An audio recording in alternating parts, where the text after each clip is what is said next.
पाकिस्तान के साथ जंग के हालात हैं। आखिरकार क्यों किया है पाकिस्तान ने एयर स्ट्राइक? कैसे पाकिस्तान के खैबर पख्तूनख्वा में और डुरंड लाइन में जंग के शुरुआत हो चुके हैं। जानेंगे जवान किस तरीके से ऊपर पहुंच रहे हैं। जहां एक तरफ ये सब कुछ हो रहा है तो वहीं दूसरी तरफ भारत को मिलेगा 114 F-21। जानेंगे क्या है मसला, आइए जानते हैं इन खबरों को विस्तार से। इस वक्त ना पाकिस्तान के अंदर हालात बहुत खराब हैं। इसका अंदाजा आप ऐसे लगा सकते हैं कि सऊदी अरब के प्रिंस ने यहाँ आना जो तय कार्यक्रम था उसे कैंसिल कर दिया। यहाँ भारी मात्रा में जो लोग हैं वो असंतुष्ट हैं और एक बड़ी हलचल मची हुई है। बलूचिस्तान में लगातार प्रदर्शन हो रहे हैं और ये प्रदर्शन सीपेक के खिलाफ हो रहे हैं। हालांकि कहा यह जा रहा है कि बलूचिस्तान में चीन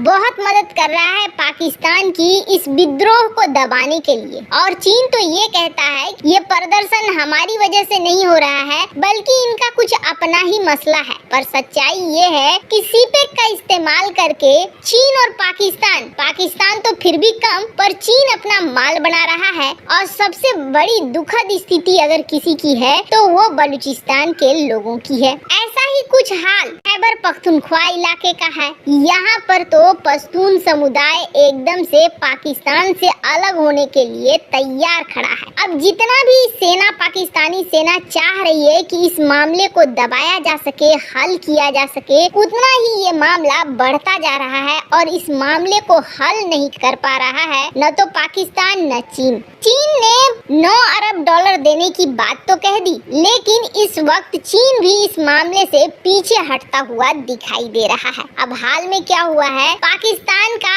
अशांत इलाका है उत्तरी पश्चिमी खैबर पख्तूनख्वा।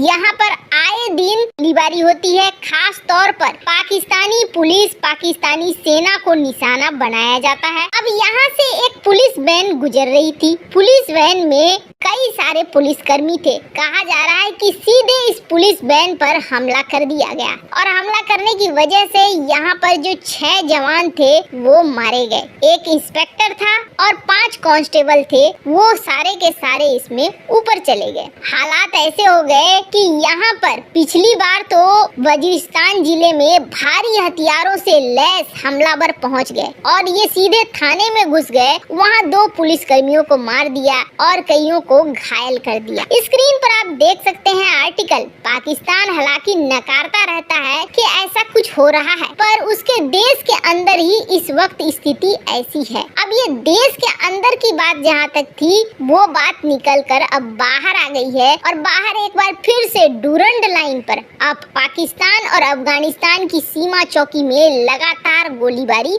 होने लगी। अब सबसे बड़ा चेक पोस्ट है स्पिन बोल्डक। यहाँ पर हाल ही में कहा जा रहा था कि यहाँ ट्रकों से माल आते हैं जाते हैं, ये सब कुछ चल रहा था, पर स्पिन बोल्डक ही वो इलाका है जिसे माना जाता है कि स्मगलिंग के लिए यही जगह इस्तेमाल भी होती है। अब अफगान सैनिकों ने ये आरोप लगाया कि किसी अफगानी महिला को पाकिस्तानी जवानों ने अभद्र व्यवहार किया, जिसकी वजह से अफगानिस्तान के लोग गुस्सा गए। अब अफगानिस्तान के लोगों ने यहाँ आकर गोलीबारी चलाना शुरू कर दिया। अब इस गोलीबारी में एक पाकिस्तान का सेना का जवान मारा गया। ये आधिकारिक आंकड़ा है, ये आंकड़ा और भी ज्यादा हो सकता है। पिछले 3 दिनों से पाकिस्तान और अफगानिस्तान के बीच जो अहम चौकी है उस पर गोलीबारी चल रही है। स्पिन बोल्डक इलाके से बहुत ज्यादा व्यापार भी होता है। अब उसी दिन से ये व्यापार बंद है। इसे चमन की सीमा भी कहा जाता है। अभी पाकिस्तान और अफगानिस्तान के बीच पूरी तरीके से व्यापार को रोक दिया गया है। तालिबान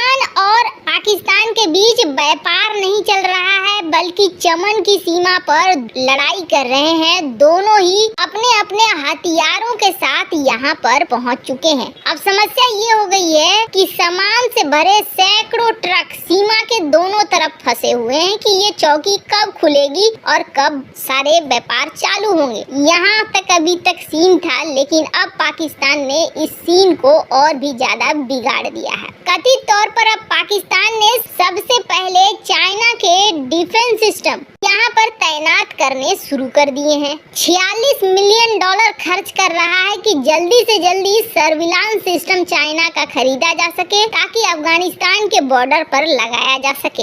ये स्थिति बन गई है। इससे आप अंदाजा लगा सकते हैं कि पाकिस्तान क्या चाह रहा था और पाकिस्तान के साथ क्या हो रहा है। पहले तैयारियां वो भारत के लिए करता था, 2 फ्रंट की लड़ाई भारत के साथ लड़ना चाहता था और अभी समस्या उसके साथ ही हो गई है कि 2 फ्रंट की लड़ाई उसको खुद को झेलनी पड़ रही है। इतना भी काफी नहीं था तो अचानक से पाकिस्तान ने ड्रोन स्ट्राइक करने शुरू कर दिए हैं और ये ड्रोन स्ट्राइक तुर्की के बने हुए TB2 ड्रोन्स का इस्तेमाल करके किया जा रहा है। ये खैबर पख्तूनख्वा इलाके में ही किया जा रहा है। मतलब यहाँ एक पूरी तरीके से युद्ध की शुरुआत लगभग कर दी है। अब देखना ये है कि किसका पलड़ा भारी पड़ता है। खैर, जहाँ एक तरफ ये सब कुछ हो रहा है ना, तो वहीं दूसरी तरफ अमेरिका के 114 F-21 फाइटर जेट क्या भारत आ रहे हैं। जैसा कि आप सभी जानते हैं, लॉकहीड मार्टिन इसने टाटा के साथ मिलकर जॉइंट वेंचर बनाया और इस जॉइंट वेंचर में अब F-16 विमानों के लिए जो विंग्स होते हैं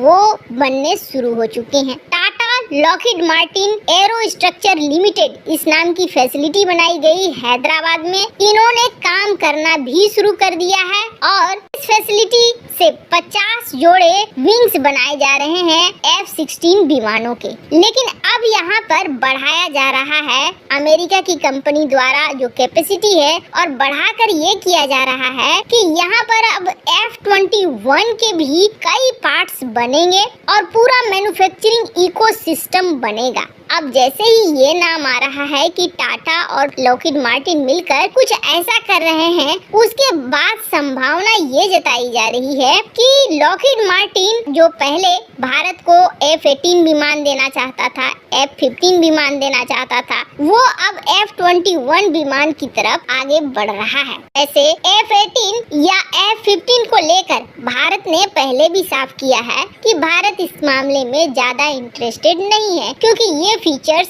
उसके लिए नहीं है। वैसे आपको बता दें, राफेल ने भी इसमें एंट्री मारी है, टाइफून ने भी मारी है और रूस के मिग विमानों ने भी इसमें पार्टिसिपेट किया है। पर बहुत ज्यादा चांसेस है कि भारत या तो राफेल का M वर्जन लेगा या फिर अमेरिका का कोई विमान लेगा। अब F-21 की फैसिलिटी यहाँ पर बनाने का मतलब है कि अमेरिका यहाँ बड़ा गेम खेलना चाह रहा है। वैसे F-21 की भी अपनी खूबियाँ हैं, भारत इसे ले सकता है। वैसे इन सब मामले में आपकी क्या राय है, कमेंट कर जरूर बताएं।